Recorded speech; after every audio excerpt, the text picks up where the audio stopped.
Здравейте, скъпи зрители! Отново сме заедно, Мисия Бъдеще, и аз съм с вас, Таня Стефанова. Днес ще говорим по една тема, която засяга много семейства. Тема, която засяга и възрастните, и децата. Промяната. Преходът винаги е труден за нас, възрастните, но какво да кажем при децата? Децата от 0 до 7 години преживяват различни промени, но основните, които са важни, започвам от първата. Появяваме се на този свят с вик от утробата на майките и трябва да се адаптираме. Трябва да преживеем преходът и да започнем да свикваме в този свят. Това е първата така по-голяма промяна и може би най-голяма за човека – адаптацията към света, в който попадаме. Следващата промяна е времето, в което трябва да свикнеш с излизане от семейството и попадане в детската ясла, детската градина, да свикнеш в новата среда с връстниците си, с нови хора, с учители. И по тази тема сме говорили за адаптацията в детската градина. Днес обаче ще говорим за следващата и може би последна голяма промяна от 0 до 7 години. И това е именно попадането в училище. Подготовката за първи клас в училище. Преходът от детска градина към училище. Какво се случва с нашите деца? Какво се случва с семейството? Как намираме училище и по какви критерии търсим училище? Подготвяме децата академично. Да могат да четат, да знаят буквите, да пресмятат. Да, много важни неща. В много училища има изпит и за логически упражнения. Как мислим и какво се случва академично и образователно с детето. И наистина това е много важно. В предучилищни групи учителите се стараят и правят по различен начин най-доброто. Семействата се подготвят също. Но тук днес ще говорим по една малко по-различна тема. Дали децата ни нямат нужда повече от образователното, от една сигурност, спокойствие, от това да знаят, че има някой, който ги подкрепя и е до тях. Ще говорим какво се случва емоционално с нашите деца и дали не е по-важна емоционалната подкрепа, т.е. не по-важна, а дали я приоритизираме и какво всъщност искаме да постигнем. Днес гост ми е нашата прекрасна психоложка Ели Мантовска, с която винаги говорим и даваме отговори на толкова много въпроси, които вълнуват нашите зрители. Ще говорим психологически какво се случва с децата и кое е важното. Кои са проблемите и най-често срещаните въпроси в семействата и в предучилищните групи. Целта на нашия разговор е да направим така, че подготовката за първи клас да стане по най-добрия начин. А какво значи по най-добрия начин? Какво значи подготвено дете за първи клас? В този период много семейства започват да търсят училища за своите деца. Как да направим това и какво е важно? Отново добре дошла Ели при нас. И веднага започвам с въпроса: какво значи да подготвим детето за първи клас и какво се случва във вътрешния свят на детето при този преход между детска градина и училище? Аз бих започнала с, може би, най-основополагащото физически, доколко готово е детето. Сигурни ли сме, че чува ясно, добре? Например, ако ни задава въпрос, моля те повтори какво, няколко пъти, значи може би има нещо, което възпрепятства слуха. Също, може ли да изпълнява инструкции, които са от 2 части? Може ли да запомни първата и втората част и да проследи и изпълни задачата? Може ли да стои изправено или пък ляга върху чина масичката, когато работи? Когато разглежда книга, доближава ли я или екран, доближава ли ги много към очите си? Как е зрението на детето? Така че слух, зрение и стойка. Оттам бих започнала, за да съм сигурна, може би през едни профилактични прегледи, особено ако нещо ме притеснява. Също така бих се допитала до детската градина, до педагозите. Какво смятат те? Кои са силните страни на детето? Има ли нещо, което е добре вкъщи да работим, ако те вече не са ни потърсили, за да обсъдят някакви области на развитие? И не на последно място, в подготовка на днешния разговор аз изчетох доста научни изследвания, за да разбера какви са съвременните тенденции, да упресня и моите възгледи и знания. И едно от нещата, което беше много често посочвано, трябва да обмисляме подготовката, както и ти каза, не от академична гледна точка, а от цялостна гледна точка. Тоест вече споменатото физическо, но също и социално-емоционалната подготовка на детето. Например, може ли да работи в група с други деца? Може ли да играе свободно с други деца? Може ли да изчаква реда си? Може ли да чака на опашка, на редичка? Неща, които практикуват децата още от, даже бих казала яслата, но със сигурност от детската градина и определено се очаква детето да умее. Може ли да понесе разочарованието и раздразнението си, когато нещо не му се получи? Или това нещо, което не се получава, ще доведе до нервен срив, нервен изблик. И може би не на последно място, как изграждаме компетентност у детето? Как му помагаме то да вижда, че когато полага усилия, то се развива и върви напред. Така че ако се сблъска с нещо, което му е много трудно, то ще има тази вътрешна увереност, за която и предишната гостенка спомена. И това себеуважение и вяра в себе си, за да се справи. Давам, може би, тук един пример. Още от малки можем да показваме децата. Виждаш ли тази кадерушка или парзалка? Знаеш ли, че когато беше по-маничък, ето тук мога да ти покажа снимка или видео, ти стигаше само до 2-то стъпало. После започна да стигаш до 5-то стъпало. А сега можеш абсолютно сам да се качиш и да се пуснеш по парзалката. По подобен начин можем да му извадим, да кажем, някаква рисунка или нещо, което е работило с детето и да му покажем, виж преди 3 месеца как беше и виж сега как се справиш. Това са маничките практични начини, по които можем да насочим вниманието на детето как то се развива. Не, че ти си умен, ти си страхотен, а ти, когато полагаш усилия, се развиваш. Справяш се и вървиш напред. Да. Това е страхотно, защото изгражда едно самочувствие, увереност, което не е така, както ти каза, ти си най-умно и така нататък, а има причина за това нещо. Ти си бил така, но вече си по-нагоре. Прекрасно е това. Много ти благодаря, Ели, защото тук ти ни насочи и към физическата част, която е много важна. Значи първото, което трябва да погледнем детето наред ли е всичко, цялостно, физически, защото аз също съм била свидетел на дечица, които не чуват. Но и нито на учителя така му хрумва, че може детето да не чува, вкъщи също. И колко е важно да имаме знание за това, както и разбира се с очите, за очила, да може детето да отиде, да бъде прегледано. Добре, а какво се случва, ако детето не е готово? Тези неща, които ти изброи, да кажем, навиците, които са, те могат да се наваксат. Но ако физически или емоционално не е готово, какво бихме могли да направим? Аз пак бих се обърнала към детската градина и бих очаквала, както в детския център Светлинките, това знам, че се случва, по подходящ и подкрепящ и детето, и родителите начин, не обвинителен, да се обърне внимание на семейството и да се дадат идеи как тази подкрепа се случва в детската градина и как тя може да бъде разширена от дома или с специалисти. Ти си имала тук гости, специалисти в различни области, ерготерапевти, логопеди.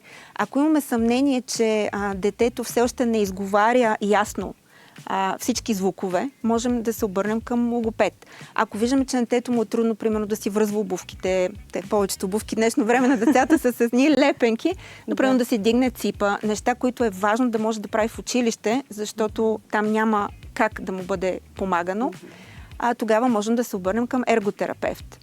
Ако имаме съмнения за концентрацията, това е може би едно от най-трудните неща и едно от нещата, където много често пък и нашите, на родителите, очаквания се разминават с действителността. Ние си мислим, че детето на 5, 6, 7 вече ще може да стои 20, 30, 40 минути и да изпълнява някакви задачи. Не е точно така. Аз си го представям като една стена за катерене. Преди сякаш говорихме за стълба и че концентрацията е аз чувала съм една такава формула, годините на детето плюс 1. Тоест за дете на 3 години очакваме 4 минути да може да бъде концентрирано в една задача. Не е точно така. Представям си го сега като една стълба, не стълба, ми стена за катерене.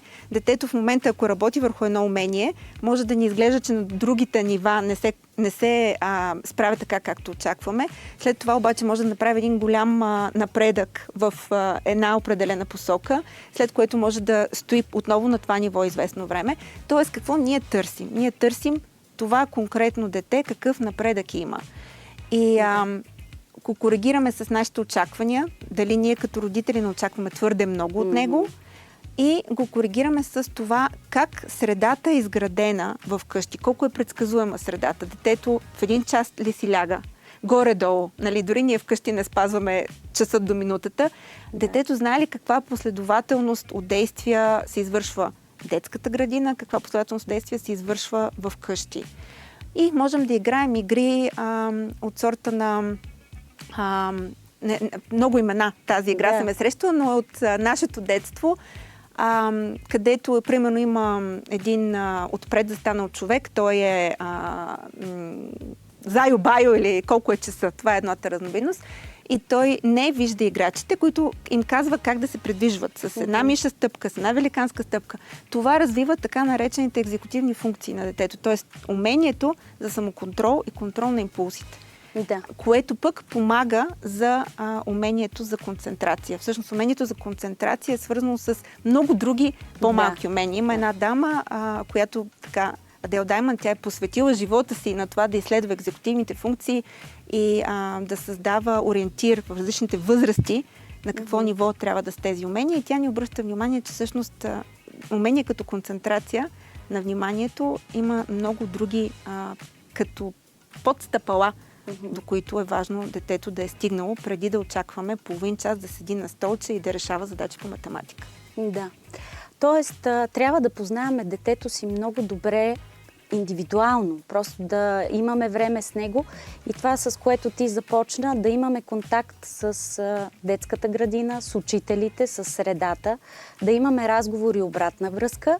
И другото е да отделяме време вкъщи, да познаваме всъщност особеностите на детето си, да го познаваме, да отделяме време, за да може да знаем в какво имаме нужда да работим. Защото много често родителите сме амбициозни, поставяме си нещо самите ние и искаме детето да го изпълни, но в крайна сметка детето не е както за концентрацията. Аз искам 20 минути детето ми да се учи да пише или да чете, то може 5 минути 10 да се концентрира. Да. И това са много важни неща. Добре, да кажем, че детето е готово по повечето аспекти за първи клас. Бих искала да споделиш това, което в предварителния разговор говорихме историята, защото аз те представих като психолог. Ти си психолог и в детски център Светлинките, на деца, на семейства, но ти си главно родител. Имаш 3 прекрасни деца и 3 ти деца са минали през първи клас. Даже съвсем наскоро синът ти премина през този точно преход, който е. Би ли ни разказала повече?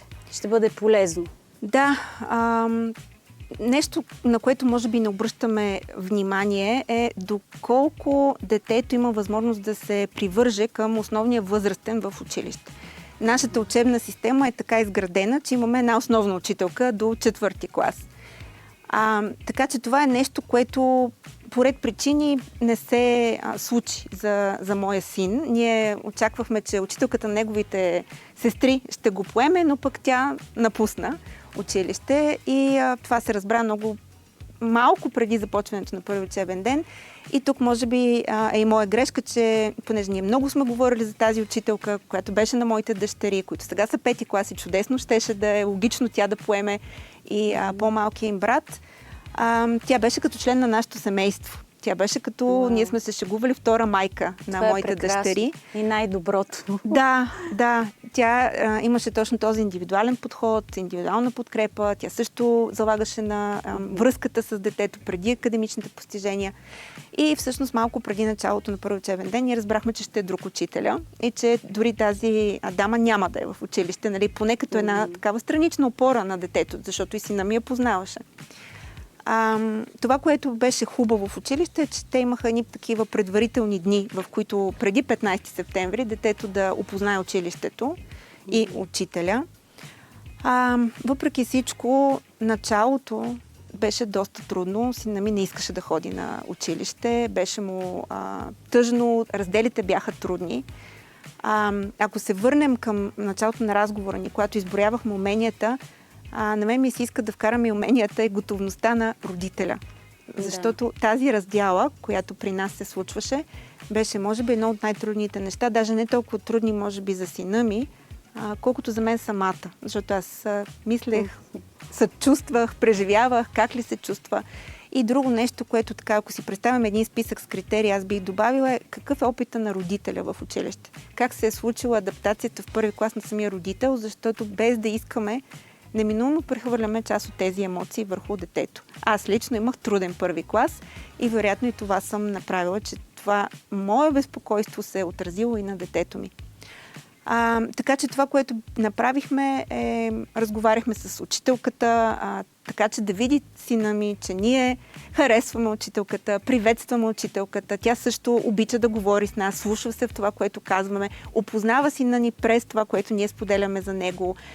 Обратното пък споделя с нас това, което тя вижда, което се случва в училище, защото много често ние родителите имаме някакви фантазии какво се случва в училище, просто защото не сме там. И е добре да имаме добра връзка с учителя, така че, ако имаме някакви наши фантазии или притеснения, на база на това доверие, което сме си създали с учителя, той да ги обори или пък, ако това е действителност, да подкрепи детето да се развива напред.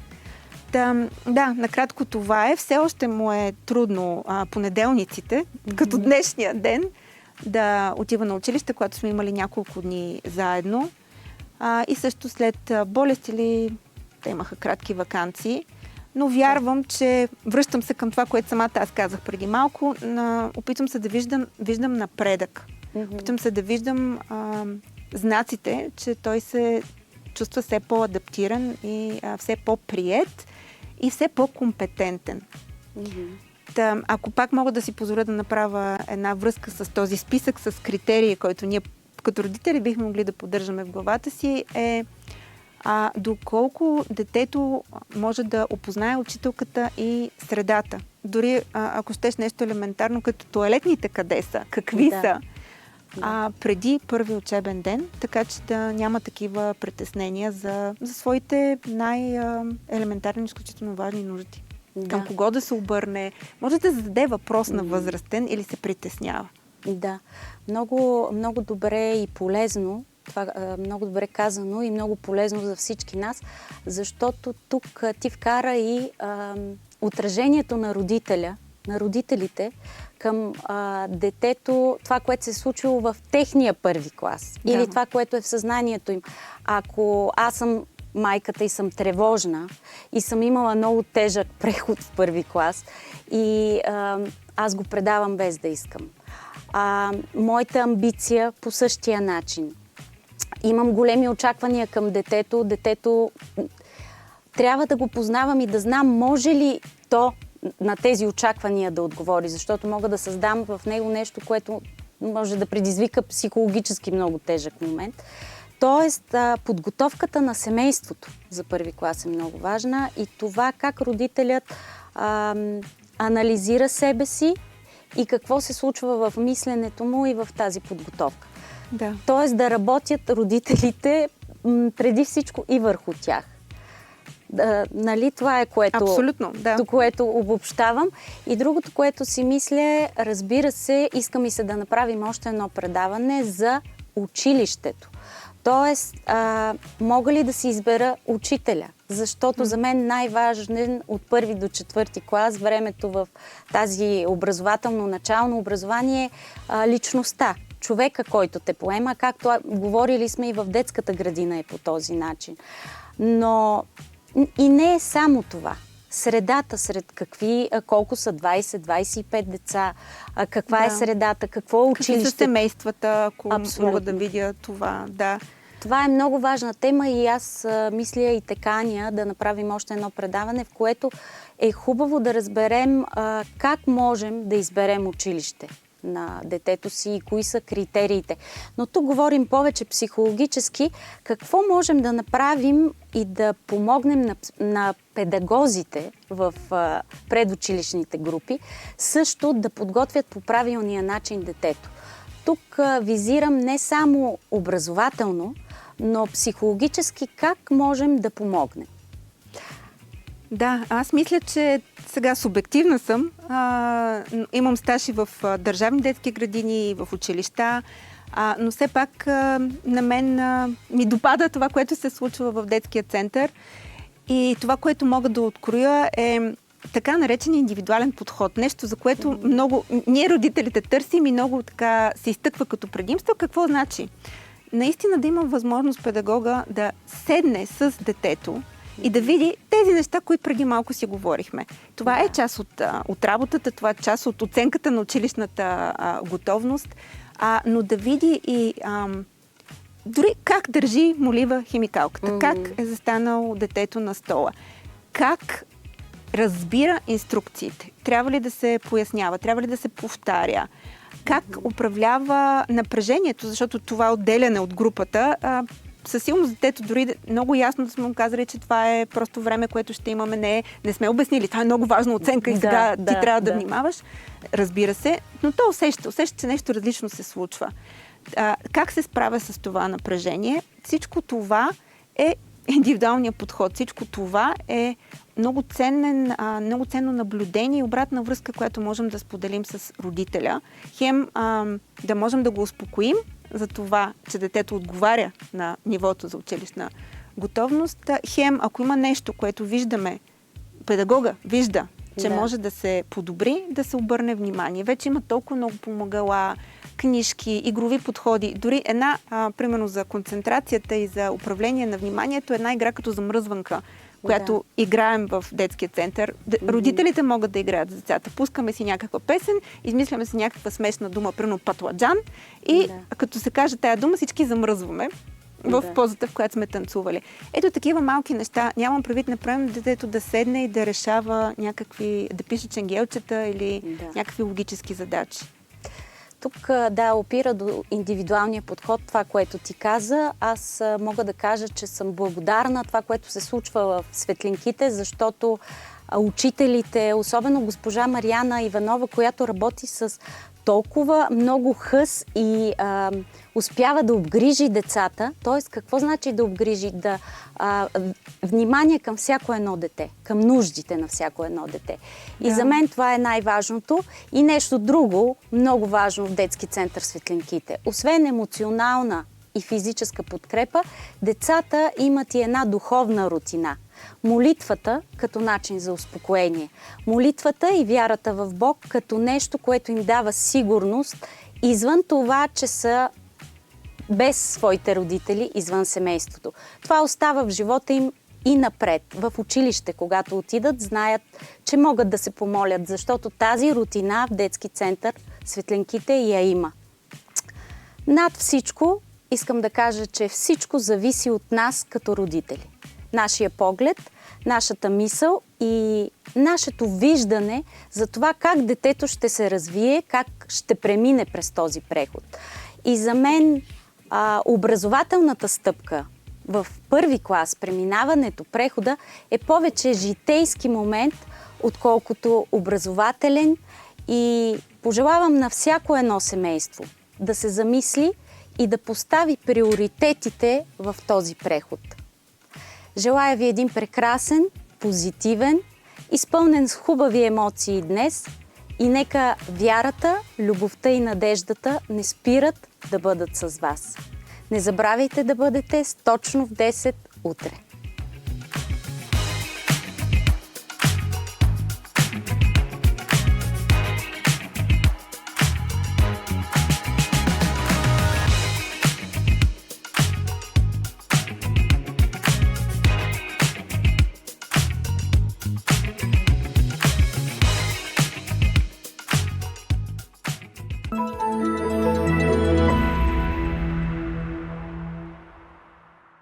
Никай.